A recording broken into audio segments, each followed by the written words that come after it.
First off, let me just say happy Veterans Day.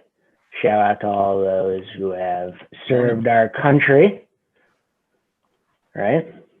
So good, happy Veterans Day. It was kind of funny today because I worked at a bank before. Obviously, I started at NAFA, and I was like, oh man, now I have to like work on these holidays again. It's kind of funny. But anyways, and before we start our East Regional call today, I want to let you all know that for this month's regional call, we're going to be doing something a little bit different today. We are going to continue our training from Blueprint Week. So if you remember, we had Mike Dunn on who discussed the importance of advocacy. However, we want to continue on advocacy, even though we got a little taste of that from even some of our NAFA staff as well. So we're going to continue on that, and we're going to be doing some fundraising training because, as we all know, we want fundraising to be the #1 priority. We have with us today and tomorrow, and if you were on yesterday, we have Dan Eckstein, and he will be doing 3 days of advanced executive sales training. We will be recording these, so if you weren't on yesterday's call or if you can't make tomorrow's call, the recordings will be available later this month. We'll put them up there, and they will be available into the early part of next year. So if you want to go back and take a look at them, we are recording these, and you will be able to go back and take a look at them. And if you weren't on yesterday, Dan discussed kind of an overview of his executive sales training, and today he will be discussing the mindset of fundraising and making the close. And tomorrow he will talk about overcoming objections. And for those of you who don't know Dan, Dan is a partner and chief business development officer at Sajak Public Affairs. It's a national firm that provides high impact communications, marketing research, fundraising solutions to political, nonprofit, and corporate organizations like ourselves. He understands how to identify an organization's risk and benefits and addresses these challenges and opportunities at a practical level. Dan also brings with him a deep understanding of political finance, legal and compliance issues, because Dan is no stranger to the PAC world and financial services, as before he joined Sajak, he was the vice president and director of JP Morgan Chase's Political Action Committee. And in that role, he served as the treasurer of the PAC, and it was ranked among the top 10 in the nation in corporate PACs. And before I hand over the reins to Dan, I'd like to let you all know that if you do have any questions, please type them in the chat box, and I will ask them as we transition from slide to slide, or if we have a little lull in kind of the conversation. And Dan also wanted me to remind you all that he wants us to be interactive, so hopefully we'll have a lot of questions, and we'll get a lot of good questions to answer about today's mindset of fundraising and making the close. So without further ado, Dan, take it away. Thank you. Well, only compliments. I don't want any critiques. So only good things. You're only allowed to say good things. No. Good morning, everybody. And I'm looking outside. It's kind of raining. If I can take this training for the next, with you for the next 3 or 4 hours, that'd be great, because when we're done, I have to go, as my wife told me, go rake the leaves in the backyard because the leaves fell. So the longer that this training goes, the better for me. No, but anyway, good morning. Thank you for the chance to be here. And very excited to actually continue the conversation on executive sales for advocacy. I thought what I would do, if it's okay, when I talked to Stephanie and Joe, my understanding is actually all of you, are, senior sales professionals actually in many respects. So I think the things that you're going to hear from me should not be new. And hopefully this will be a nice bridge between all of your sales training and practices that you currently have in place as you're working with your clients and the firms that you work with. And as it relates to advocacy, which is actually, I think, a very exciting thing. I work with Southwestern Consulting, and I know many of you have probably taken modules from them and worked with them. And so as I was going through and building out these modules from an executive sales for advocacy perspective, I was inspired by a lot of the material, because I think when I compared a lot of the different programs that do sales training, what I like about Southwestern and what inspired me for these modules is that it really is meant to empower the conversation, These are meant, where you would find possibly where some focus on pressure points and trying to meet that need. I think what works nicely for our conversation is that this is really meant to sort of establish rapport and trust between you and the colleagues that you're reaching out to, and to create that buying atmosphere. And so with that, why don't we go into, before I really kick it off though, Joe and I were talking earlier, and I would encourage you to go to the Harvard Business Review July 15th, 2019 edition. There was an article that Carmine Gallo wrote, and the title of the article is "The Art of Persuasion Hasn't Changed in 2,000 Years." And he cites Aristotle's rhetoric in the notion that, as we are now all embracing technology, and obviously with the pandemic, we're relying so much on Zoom and the telephone, and sometimes we are seduced by the tools like email and texting and all of that. As all of you can appreciate, the art of persuasion sales is not really a soft skill anymore. I would actually now suggest to you that it's a fundamental skill. And so for those of you that have this experience and are doing it, frankly, I'm excited to, participate with you. And if you obviously have things as we're talking through this, if you have disagreements on a particular topic, I encourage you to, let's make this as interactive and, impactful for you as possible. So on the next slide, what I thought we would do is, yesterday, when we were talking through this, again, all of this should be very familiar to you as you think about sales, but I try to sort of outline the sales cycle for PAC and for advocacy. And I know that this year or next year, your goal will be to, if I understand from Stephanie correctly, is to get as many people participating as possible. And so one of the questions yesterday that I asked to the group was, when you look at this sales cycle, which should not be dissimilar to the things that you currently do, I asked the question is, well, where do you think the actual, if I'm speaking to, Brian, for example, and I'm having the conversation with him, Brian, I just see your screen, so that's why I'm picking on you. But, I guess, Brian, if you could go on off mute for a second. So if you were to think where the sale would be, so if I'm going to call you and talk about, obviously, IFAPAC, where do you think you're going to make your mind up in that first conversation? In the first very few seconds, almost immediately. So in the approach introduction, right? So that's so that's, thank you. Yes, exactly, right? So we talk about presentation and answering objections and closing and follow-up, and today's topics are a bit disjointed in terms of the cycle, but they all sort of fit into each other. Your ability to sort of start by having a good, solid conversation with your colleague is really essential to this. And so hopefully as we go through the next slides, we'll talk a little bit more about that, which is why on the next slide, I really wanted to talk about discussion questions, right? So how to build rapport.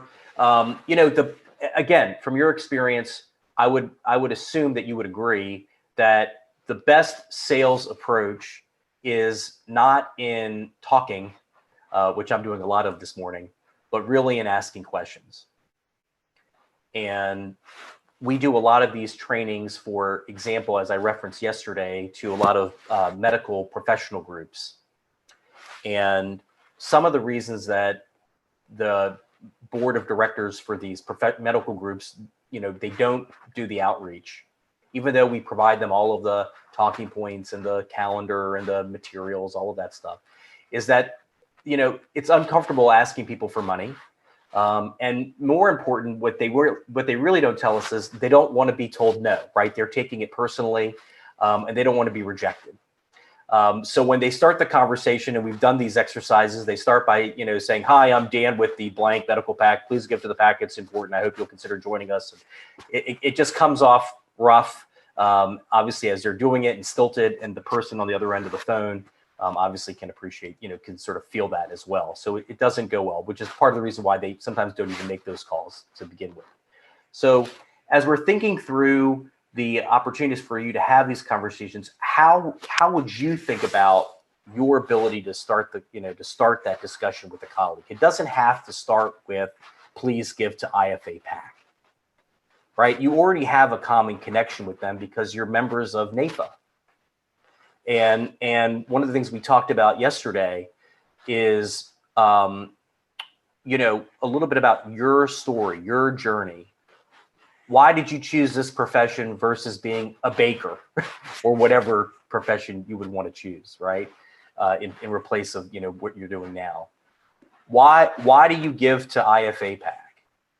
Why did you decide to, be a stronger voice and encourage your colleagues to participate, right? It's as you're establishing rapport, as you're establishing trust and credibility, I would suggest to you, that's how I'd want the conversation to go. I'm an entertainer. We'll talk about this a little bit later, just quickly in terms of sort of recapping some of the presentation styles or personality styles. I do talk more than I listen, so I have to constantly check myself.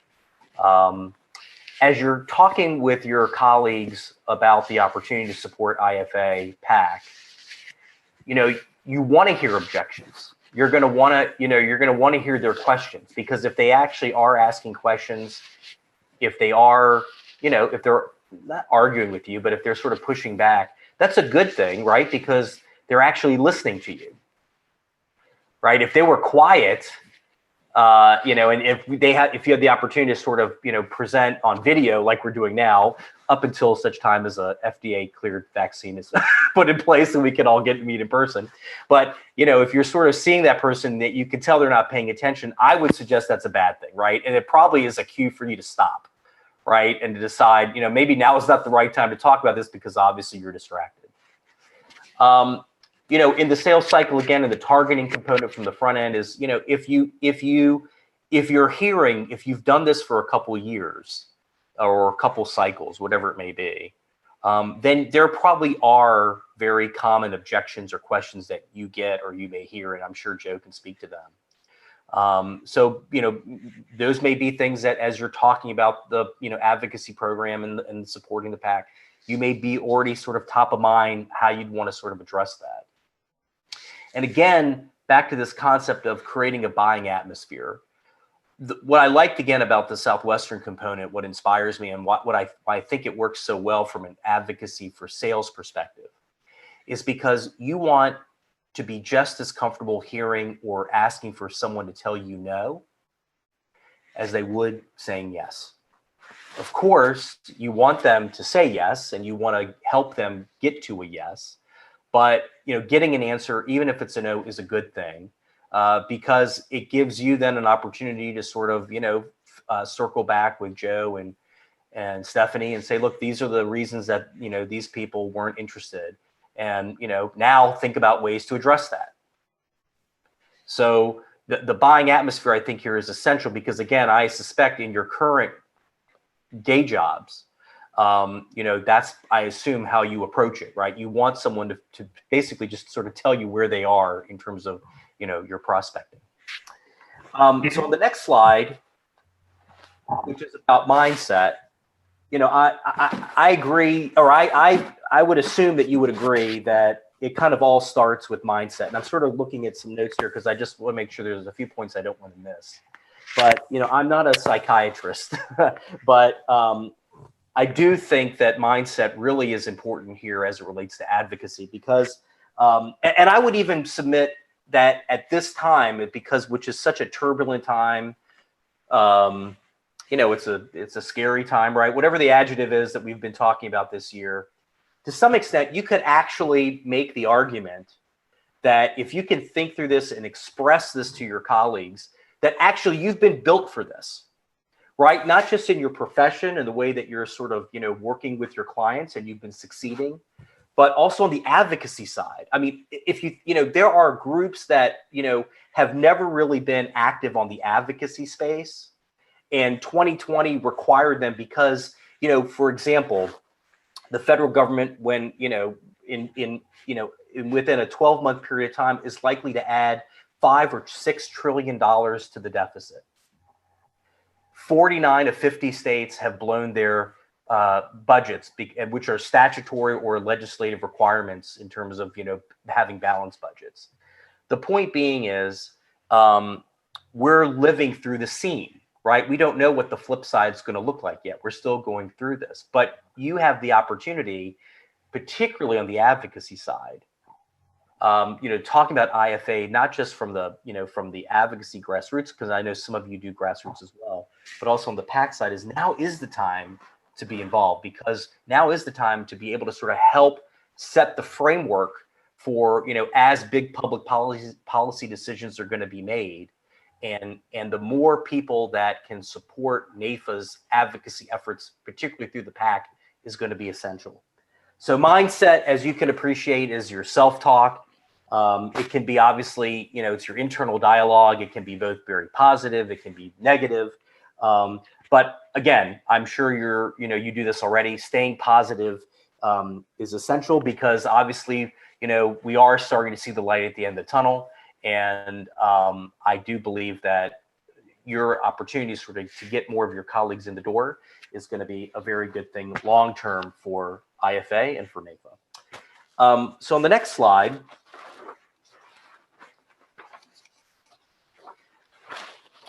I love this emoji. I don't know why. It just sort of makes me laugh every time I look at it. But, remember, people love to buy things, but they hate to be sold, right? And so people obviously buy, or I would say suggest, where for NAIFA, they invest for a couple of reasons, right? They either want it or need it, or they trust you. And I would posit that if you're going to have success in converting some of your colleagues to support IFAPAC, it's going to be because you've established trust, right? And by the way, that starts at the very beginning, because you're calling a colleague. Remember, you're not cold calling anybody, right? You're reaching out to folks that are in your profession. These are your brothers and sisters in arms. So you already have a level of trust with them. And I do think, as you're thinking about the way you introduce yourself and sort of talk about your common connections, why did you decide to this profession? How long have you been a part of, NAIFA? Have you, as you're starting to build that, you're going to obviously have a stronger well of trust, which will, I think, help your conversations, go on. But it's important to really emphasize, as you're thinking about this effort, people will invest in NAIFA and IFA's PAC, right? Not because of your reasons, but because of their reasons.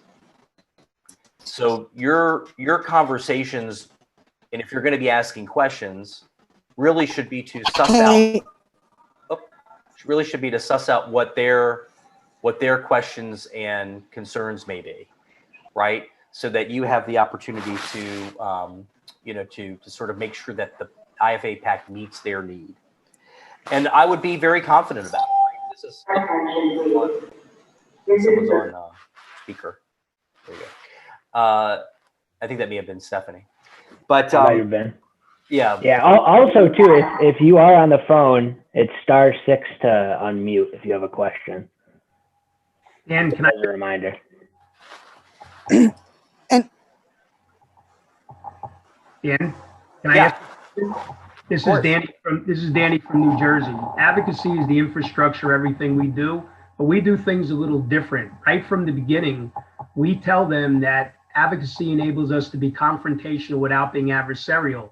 And instead of begging them for monies, we tell them why they need to be part of IFAPAC. Why would you not be contributing to the cause? I mean, we've been very successful. We've gotten, well, I shouldn't say very successful, but very proud that in the last year, we got 20 new IFAPAC members, which I think is an okay amount, not the amount we would want, but we have gotten 20. And I think that, again, like you said, we're talking to colleagues. They know what we're here for. Right. Why pacifying them and not just coming to the forefront and tell them, you're not always going to like what we have to say, but we're going to be brutally honest. This is what is needed. You're part of this career. We're there to support you and bring it to the forefront. Why are we pacifying these people? We're not going to lose what we don't have. If we go from an advocacy perspective, again, which enables us to be confrontational without being adversarial, if we cross those lines, we're going to get these people to contribute. And to be honest with you, they should contribute. All we're doing is telling them basically what they already know, but they need a little friendly push.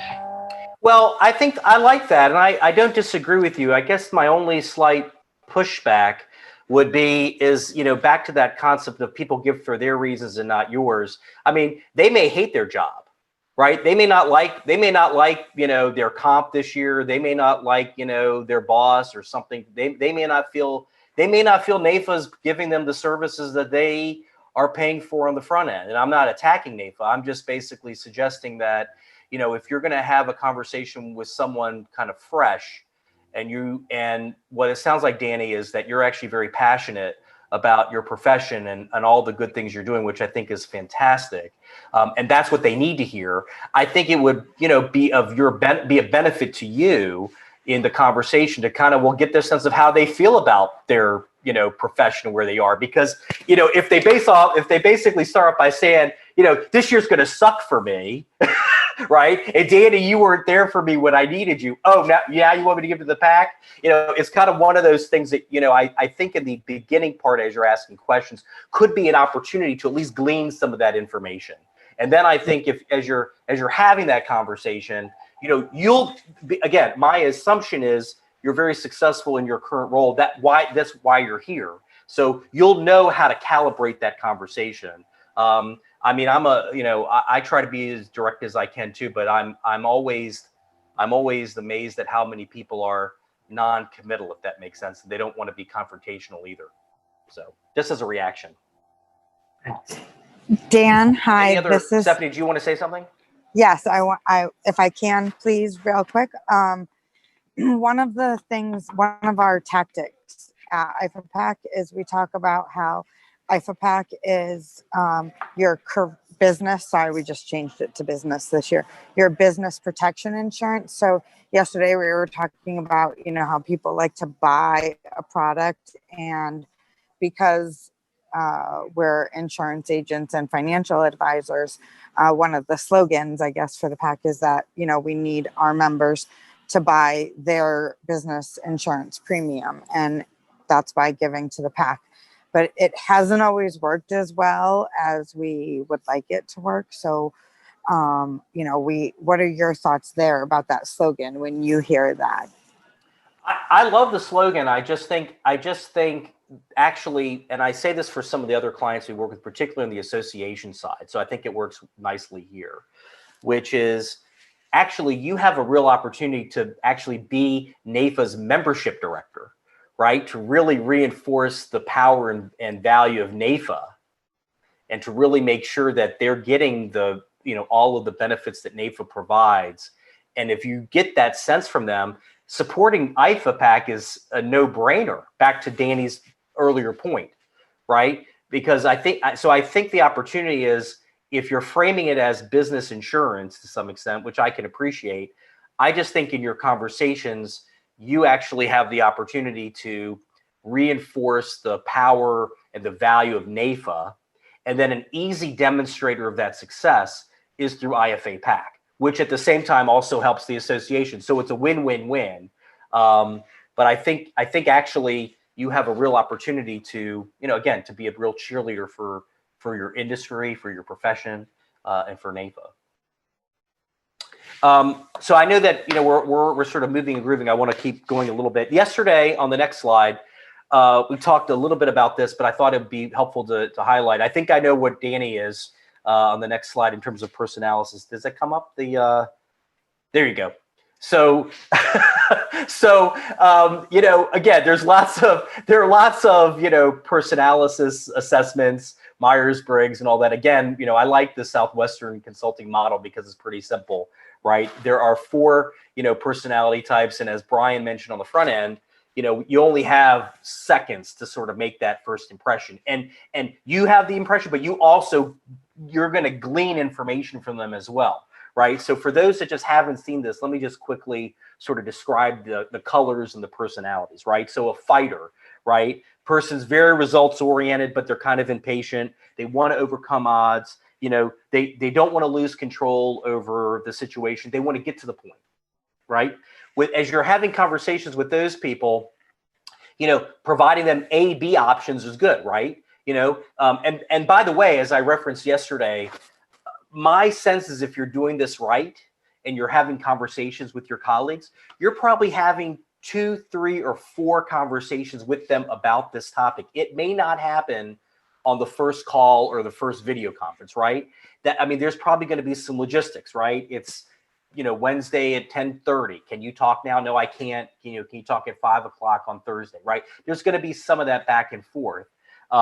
So, you know, providing people, you know, that, you know, you can tell are a little bit more direct and to the point, which is great.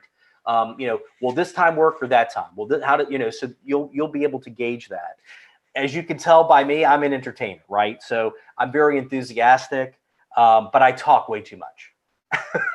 You know, I want to inspire others. You know, I don't like rejection. I love affirmation. But you have to really work to keep me on topic, right? So if you're having a conversation with someone now during the elections, right, it's going to be easy for someone like me to want to go all off into the field about all the various political things that are taking place. Your opportunity to calibrate that, to say, look, you're busy, I'm busy. Can we sort of stay focused on this conversation and then follow up if we can on some other topics, right? So it's as you're thinking about the way to sort of have the discussion. A counselor, right, in blue and green. So a counselor, you know, they're a team player. They're a slow decision maker. They love process. They love consistency. They hate change. You know, they're usually not a decision maker. You have to sort of work with them to, you know, sort of get towards a decision, right? They may be someone that, you know, back to some other sales modules that others use, you know, maybe finding pressure points with them about, you know, if IFA does not have its voice, like what would the negative impacts of that be, right? There may be opportunities to let them know that, you know, you want to work to sort of make sure you can control change, right? And that's how IFAPAC can support that effort. You know, the detective is, you know, very detail oriented. They probably get bogged down in the, you know, analysis paralysis. You know, they're going to come to you. They're going to go to, you know, to Danny and say, Danny, I like what you're telling me. Can you make sure Joe sends me the past 10 years of contributions, you know, to all the people we've given to so I can study them, you know, which is fine, right? You can give them all the technical information, right? But really what you want to do is you want to limit their options. Okay, if I give you the list, right, if we get that information to you, what would you need to do or see to help make that decision, right? What is the specific thing that you're looking for as you're asking questions so that you can make sure that they just don't get all bogged down in sort of that analysis? Any reactions, comments regarding this? Again, I'm quickly going over these because I'm sure many of you are very familiar with these personality types because you probably deal with it, you know, in your day-to-day. So on the next point for the next slide, as you're having the conversation, again, I'm assuming you're probably having, you know, a number of conversations about the opportunity to support, you know, IFA, PAC. Is the next slide up? So again, this is obviously hard for me, Danny. So I'm picking on you because I see you, but but this is really hard for me because I talk too much, right? Sometimes I have to shut up. Right, and you're having the conversation with your colleagues, you kind of want to know, and you'll be able to get a sense when enough is enough, right? When is the next logical sort of break in the discussion, right? Sometimes we can mess it up because we're trying to data dump, right? Again, as I go back to that earlier comment about the you know, the doctor that basically, you know, I call and says, you know, I'm giving to this and this is important, please give them. They're just sort of spitting everything at me. And it just comes across all clunky. So you kind of want to know, engage, you know, in terms of the closing, like when's the natural opportunity to say, okay, this is great. It's 10:30. I don't want, you know, I want to respect your time. If, you know, if you're not a yes or no yet, can we talk tomorrow at 3 o'clock? Right? What would it take to sort of have, you know, when's the right time to have this conversation? Because, you know, giving to the PAC is a personal decision. And some may need to actually have a conversation with their spouse or family members. Makes a lot of sense. So, but you'll be able to gauge that. Any comments, questions from the group before we keep going? Also, just a reminder, *6 if you're on the phone to unmute if you have a question. So on the next slide, I thought what I would do then is now we're sort of focusing on closing. And again, closing to me is not, getting someone to say yes, right? Closing to me is getting them to the next point in the sort of the evolution of making a decision. You want to bring them to a point of decision. And even if the answer, obviously a yes is what we're working towards and hoping for. But if they say no, that is okay too. But we need to know, right? Either way, a maybe is not a good answer. And obviously no answer is not a good answer either. But a no answer is no answer, right? So that way you'd have to then work towards, okay, setting up that opportunity to sort of get that response. So in your, so in your conversation, someone asked the other day about sort of the conversion channels, right? If you're just going to forward emails that Stephanie and Joe send you to your colleagues, as you can appreciate, you shouldn't really expect much in terms of response, right? Because email is the most cost-effective, but it's the least effective or impactful. You're talking basis points, right? So if you volume, I guess would work there. Pre-pandemic, I would have, of course, as I'm sure many of you already do or did, obviously conversations in person, is preferable, right? The first, second, third preference, then to the phone, right? Because you can, obviously in person, you can see someone, you can sort of see my body language, you can tell my emotions, you can hear that on the phone, but obviously body language is so important. So when you're having the conversation and you're having a good conversation, I would be picking up for cues on positive comments about NAFA, positive comments about their year, positive comments about the future of the association and where they see things going. You'd want to be asking them questions, obviously, about the future for themselves and where they see NAFA going. If you're having a conversation and you're sharing material like we're doing now, you kind of want to know if they're looking at it, right? If they're actually sort of reviewing the material that you're providing them. Are they giving you subtle cues? Are they sort of leaning in, right? We're doing this by Zoom now, so are they leaning in? Are they actually trying to listen to you? Are they smiling? Are they laughing with you? Moving closer obviously is a pre-pandemic word here, so just don't worry about that until we get a vaccine. but obviously, I talked yesterday about a communication rule, Dr. Albert Habrium's, I think 73855 rule, I think is what I referenced yesterday. I may be off in a percentage, but the point is, the words by themselves, 7% what people absorb. If you're having a conversation, they can hear it. They can hear my affect. They can hear my emotion. That's about 38% of what they're actually absorbing into the material. But if they see me too, right, they're taking in body language, and that's actually over 50% in terms of what they're absorbing. So if you have the opportunity to have these conversations by, at least by Zoom, that would be ideal, right? Because that way you can at least have the opportunity to sort of look someone, frankly, eye to eye. And it's probably actually to your benefit because there'd be fewer distractions, right? Because if I'm staring at my TV on the wall here, which I'm doing right now, you can totally tell I'm not paying attention. And you'll know that, right? You won't know that, obviously, if they're on the telephone. On the next slide, so what I just talked to is like how to know how to keep the conversation, how to keep that cadence going, right?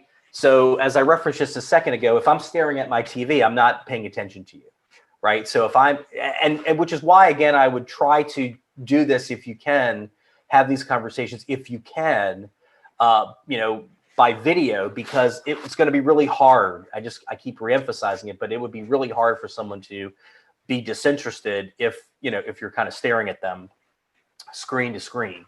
But if you're talking to them and they're sort of sitting back and they're kind of looking at you like this, you'll be able to tell, right? Are they just, are they basically, are they guarded, right? Are they acting, basically if they're listening to you, but they're sort of, fidgeting, right? Maybe they're, just trying to get through this conversation. Again, all cues, none of this should be rocket science, right? These are all cues that you probably already observe and know how to calibrate your conversations to just know that, now may not be the right time, right? If they're obviously not making eye contact with you, that would be where you'd want to say, look, if now is not a good time, can we schedule 5 minutes? In fact, what I would say is, as you're having these conversations, you probably would want to, as you're doing your outreach, is, I'm looking at Roger Deal. This is his screen's up, so I'm sort of pointing at you. But if I'm gonna reach out to you, Roger, I'm gonna say, Roger, I'd love to talk to you about an opportunity for NAFA. Do you have 3 to 5 minutes in the next day or so? 3 to 5 minutes. I got 3 to 5 minutes, right? Half hour. I don't know if I have a half hour, but 3 to 5 minutes to talk about an opportunity, to help, about an opportunity. I want to hear what that is. I mean, Roger, any reactions? I know I picked on you, but any comments, any reactions? I was just going to say, I'll give you 2.5, but that's, instead of 3. Okay. Well, just then it just made, just kidding. It makes me talk faster. And by the way, I've had like 3 cups of coffee. So if I'm more animated, Joey, me too. Today Me too. Cheers to you. So again, but these would be the cues for you to know, like, is now not the time to keep going, right? Because you don't want them to shut you down just because they're just acting they're distracted. And by the way, back to the earlier comment on mindset and the time that we're going through now. I mean, we are living through massive disruption and distraction, right? It's so distracting right now. So, again, not to take it personally, but to say, okay, if now's not the right time to have a conversation because, I'm glued to CNN or Fox News or whatever, no problem.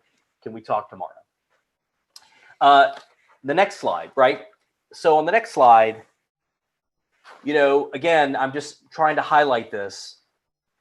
You want to work towards a series of decisions. There may be, and I would suspect that you will have, because someone really gets it or understands it, or maybe they, through their evolution, because they've been reached out to a couple times in the past, maybe now they're ready to have the conversation, yes or no.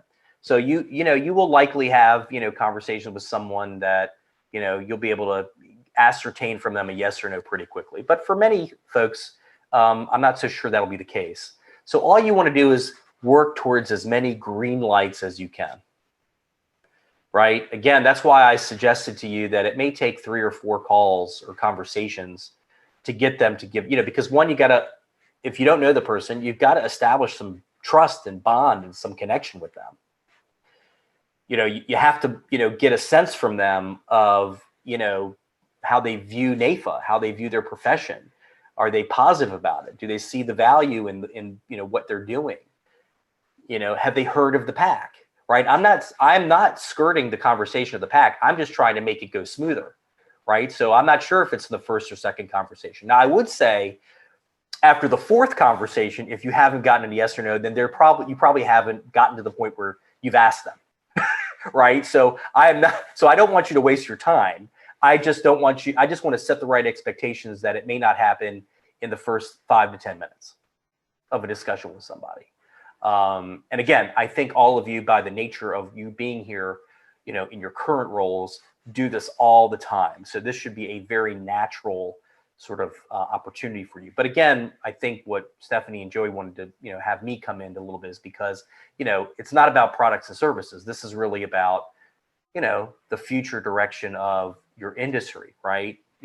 Making sure you have the right voice in a very turbulent time. And turbulent is not a bad thing. I mean, to some extent, just as an off-script comment, I've been working with a lot of folks as they think about the concept of divided government, right? A Democrat in the White House, likely possible, possible Republican majority in the Senate, democratically led, House of Representatives.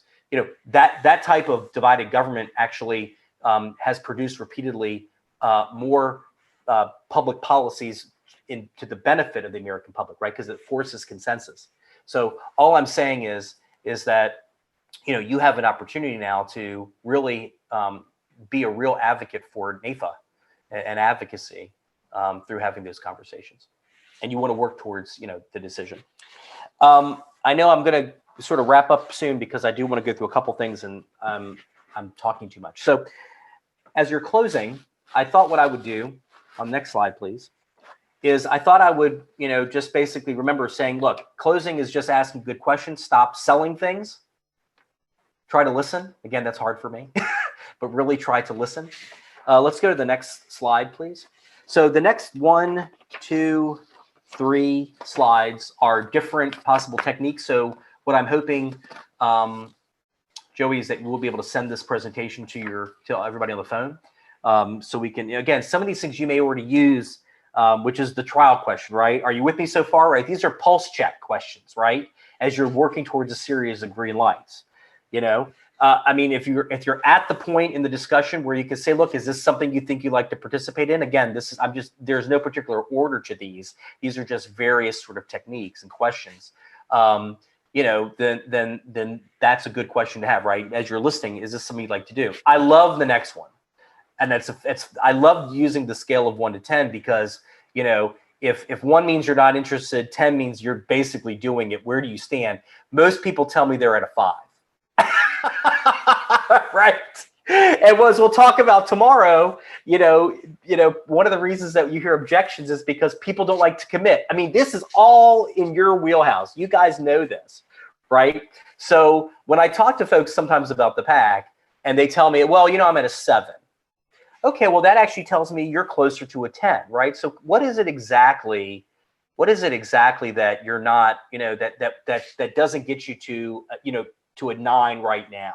Or if they're at a 4, okay, well, you're at a 4. So, obviously you have some real strong feelings about what we're doing. What is it that really gives you a distaste? Remember, it's a no is okay. You're just trying to gauge where people are. On the next slide. Also, I was going to say, so if someone is at a 5, do you like gauge that the same as like a 4? I would gauge it as a 4. Right, because they don't want to commit, right? So I mean, I may be a little bit direct and say, look, it seems like you don't want to commit either way, but really what I'd like to do is, I may go back to the notion of building a buying atmosphere. I want you to, either way, I'm okay whatever the answer is, but I do want to make sure, because I don't want to waste your time, and I want to get back to Stephanie and Joey. Like, I really would like to know where you are, right? And if you're not comfortable with that, just with telling me that right now, can we talk at 5 o'clock tomorrow? So that, you can give me a sense, because I want you to be able to talk to your spouse or significant other to make that decision.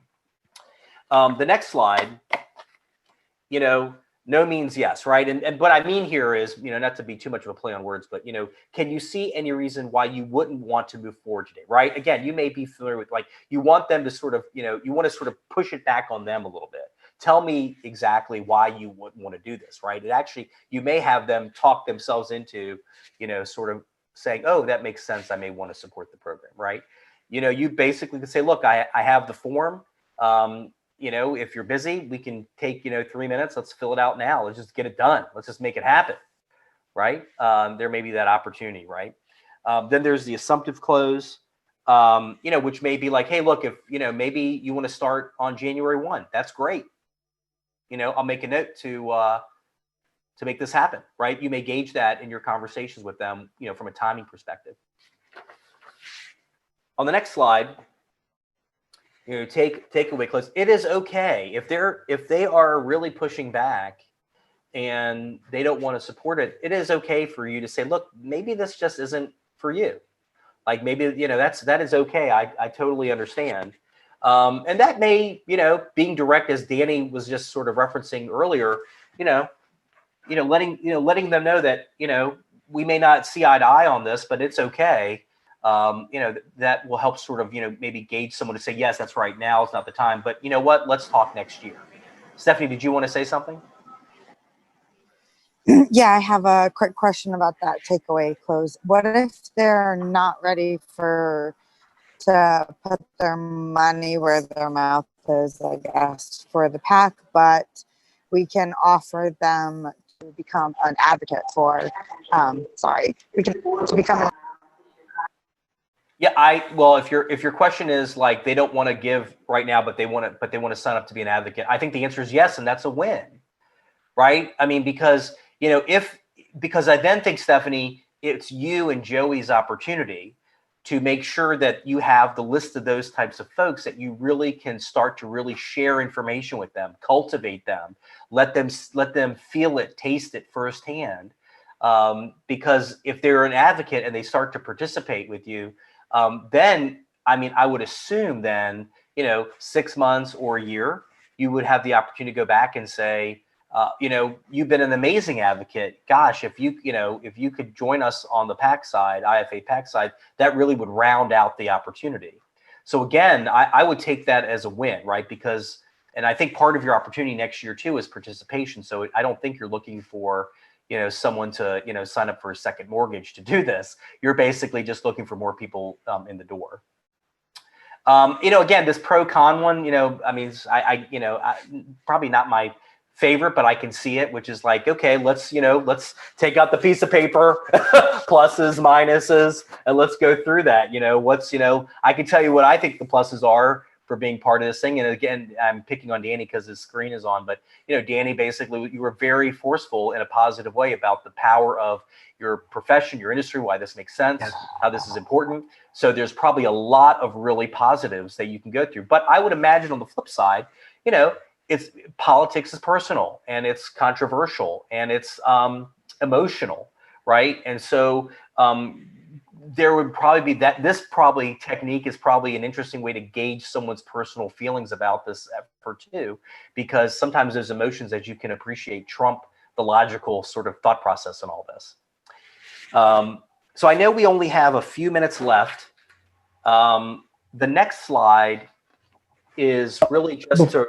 I was gonna say before. Sure. Oh, before we go, so what? I mean, what is I don't know. We'll say the number one close that you would use on one of these.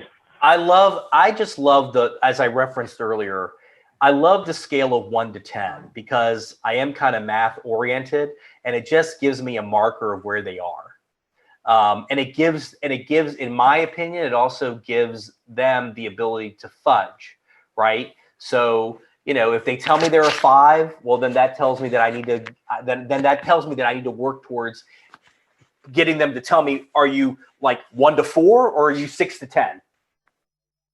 So, but it's just my style, right? I mean, Danny, I shouldn't be picking on you, but I just, in the first few seconds, you come across as, a straight shooter, right? So I assume, you probably in your conversation say, look, maybe this isn't for you right now. That's okay.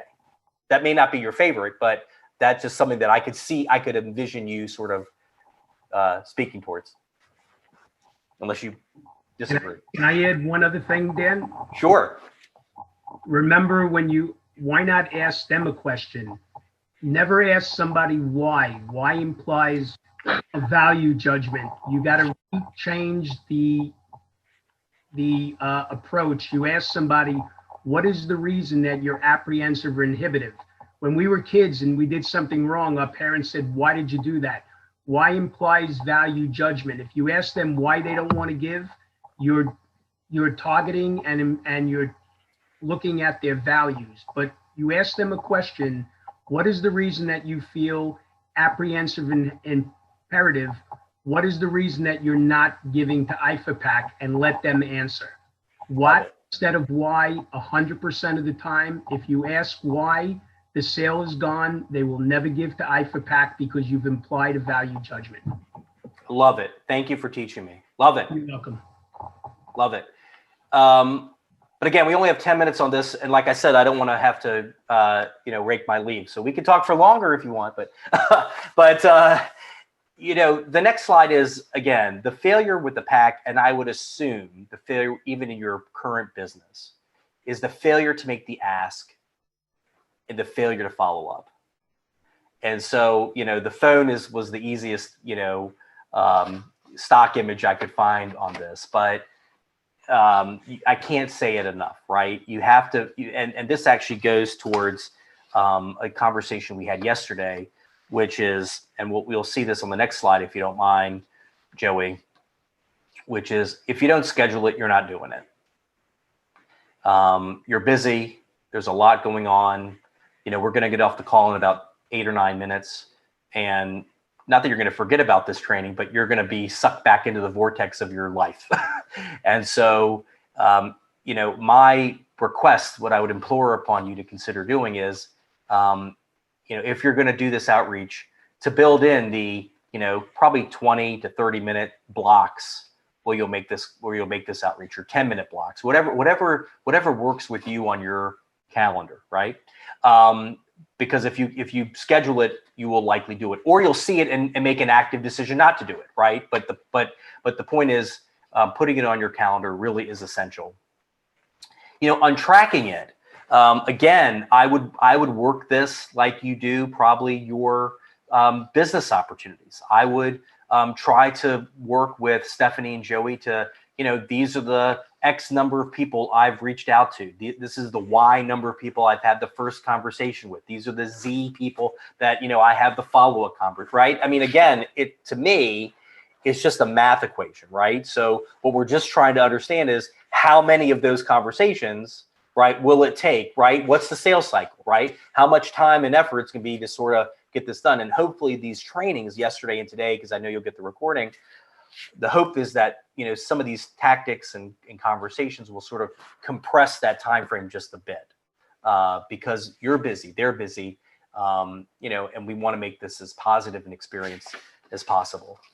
On the last slide, and then we could sort of leave it for another minute or two for questions, is, practice, practice, practice. As I said yesterday, before I do these presentations, and I've been doing a lot of these, I look in front of the mirror and I talk about it. I try to, come up with jokes like I did on the front end. Sometimes they fall flat. Sometimes they don't. If I laugh, that's so I give it, but I have nobody else in the mirror to sort of, feed off me.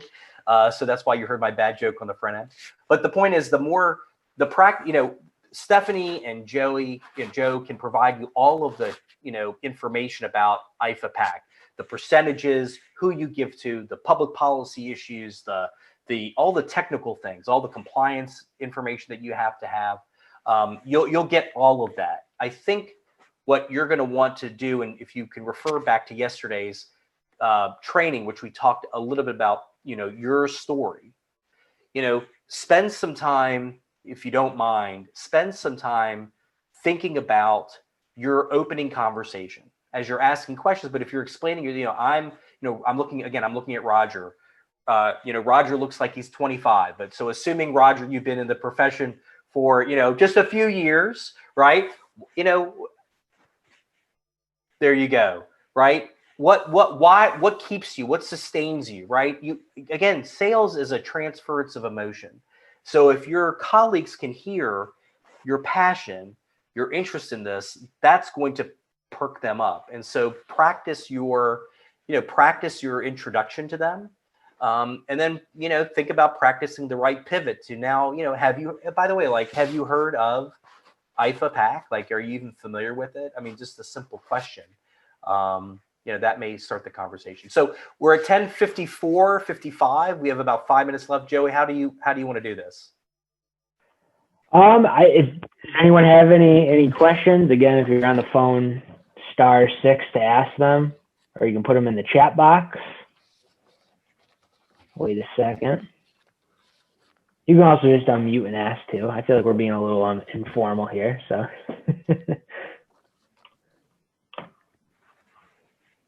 No? All right. Everybody agrees with everything I've said? They agree with everything.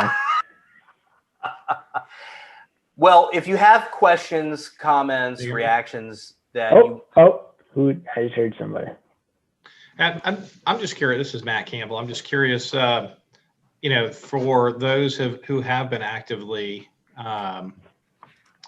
promoting IFAPAC, just what are some of the top 3 to 5 things that you share in that 1 to 3 minute conversation?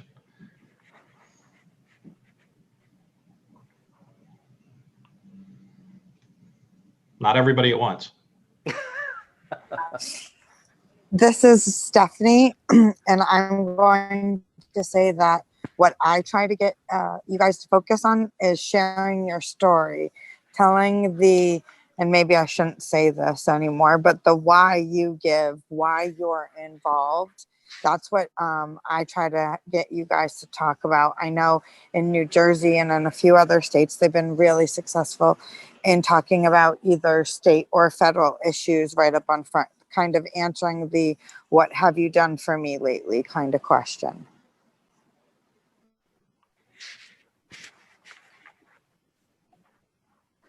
Matt, and that's why, that's why I sort of referenced, why you're doing this versus something else, right? Why you think this is important. I think again, if someone's going to give to IFAPAC for their reasons, I guess what you're trying to do is not just establish their trust, but make them feel comfortable, basically, either agreeing with you or disagreeing. Again, back to, again, Danny's comment earlier, if you're having a conversation and someone's not as successful as you are, or not particularly happy currently with their, where they are for whatever reason, personally or professionally, it's probably not going to be successful to have a conversation about the pack.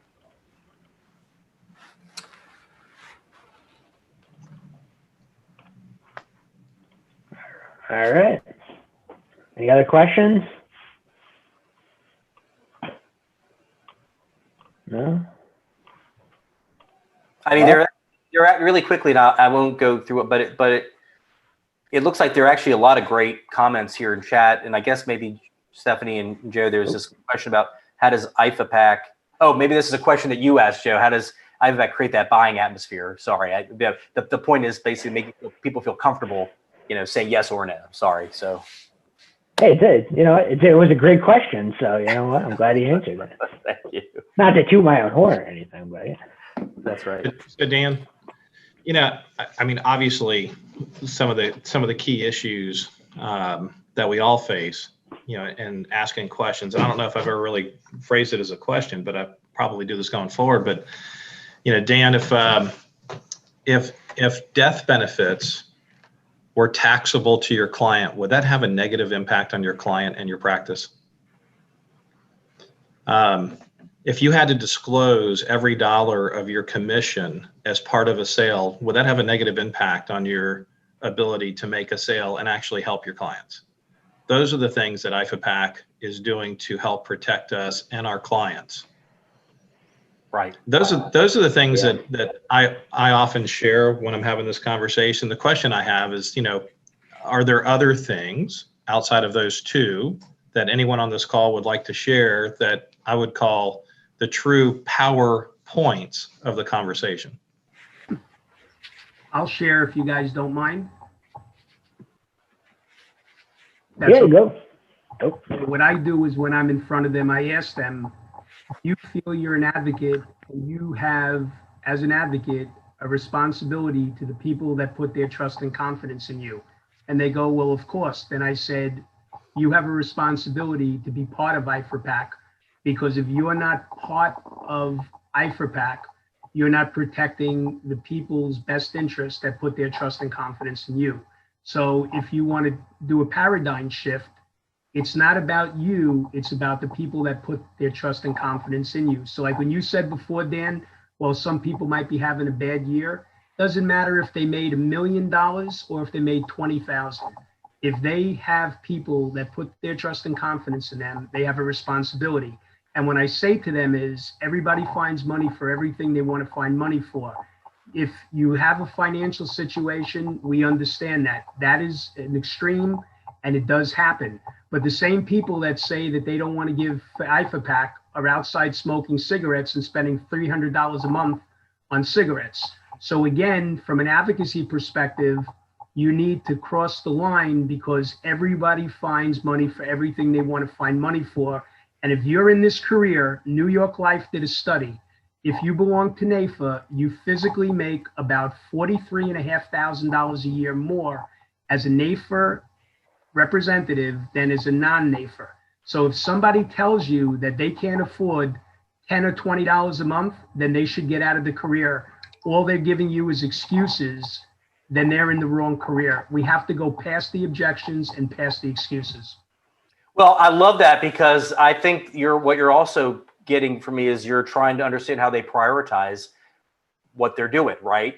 And that's kind of what I do when I'm thinking about just my own personal business development. Is like, I can't sell you anything, right? I need to know what your gap is, and if I can meet that gap, and where you're prioritizing your investments on these things. Absolutely. And so that's the conversation that I think you're already having. I agree with that if I may, I know we're over, but one quick thought is, if I can, I'm sure you hear a lot about this from your NAIFA advocacy team, but I think a lot about, people have objections to the money. frankly, as I referenced yesterday, really quickly, in the famous quote of Winston Churchill, democracy is the worst form of government except for all the rest, right? And so we really do. I'm a massive advocate for our republic and our system of government. And I think we actually have a very healthy, strong democracy, regardless of the personalities involved. In fact, probably the more noise, the better. But when you think about the PAC and the power of the PAC, all it really does, really fundamentally, is it helps you brand your profession with policymakers that are making decisions on your business. And it's amazing the return on the investment that actually organizations that invest, because of the limits and all those things. I mean, so you may make $1,000 contribution to a member or $5,000 contribution to a member through through the general, which is the maximum. But these are individuals that you're not buying a vote, but what you're doing is you're basically saying you're a champion for our industry. And we like where you are philosophically on issues that impact our business and our customers and communities. And we want you to be in Congress, and we want you to help set the direction. And we want to be able to have a conversation with you. And you may not always agree with us, and that's okay. But we want to be able to sort of demonstrate our support of you and your philosophy as, when you're in Congress or in state houses throughout the country. And that's what the PAC does. And that's why, and that's the challenge, because we need people to sort of support it because of the rules, but also that's the beauty of it, where it can really amplify your voice. We are 3 minutes past, so yeah. I will shut up. All right, well, thanks, Dan. We'll wrap it up since we are 3 minutes past. Again, thank you all for being on the call. I want to encourage all of you to continue making the ask, because as even Dan said in his presentation, a no is just another step towards yes. So I want to continue making the ask. If you have any questions or thoughts, please feel free to reach out to myself, Stephanie, Mike Elcock, Dave Cranfield, Brian Holtz, Todd or Doug. Also, just to remind you, we will be posting these videos online at the end of the month, so you can see them. We'll also be posting the PowerPoint as well. And tomorrow's call will be at 11 o'clock Eastern time if you want to be on that call as well, and where Dan will be discussing overcoming objections. So that's it. We're wrapping up. We're 4 minutes over now. Hope you all have a good rest of your day. Thank you so much, gentlemen. Have a good, safe day, everybody. Be well. Bye-bye.